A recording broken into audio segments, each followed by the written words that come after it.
Bugün yaşımın üstüne bir yaş daha geldi. Bu yaşa gəlib çatmaq elə də asan da olmadı mənim üçün. Çox əziyyətlər çəkdim. Bəzən çox ağır gəldi çinimdəki yüklər. Hərdən mən elə gəlirdi ki, bu yükü qaldıra bilmərəm. Şükürlər olsun Allaha, qorxduğum hər çətinliyin öhdəsindən onun sayəsində gəldim. Amma çox şey öyrəndim. Əvvəllər düşünürdüm ki, insan neçə yaşında olur olsun yenə də öyrənmədiyi, öyrənməli olduğu nələrsə var. Amma indi elə düşünmürəm. Həyat çox dərin və eyni zamanda çox mənasız yerdir. İstəmirəm həyatın daha ürək bulandıran hekayəsini yaşayım. Yaşım elə çox olmasa da daxilimdə özümü həyatın hər ləzzətini dadmış 70 yaşında yaşlı bir yorğun insan kimi hiss edirəm. Zaman necə tez keçir. Keçən hər zaman bizi ölümə yaxınlaşdırır.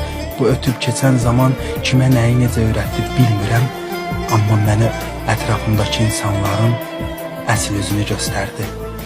Burada uzun hekayəmi qısa mətinlə yekunlaşdırıram. Dinlədiyiniz üçün təşəkkürlər. İmza Yorğun Adam.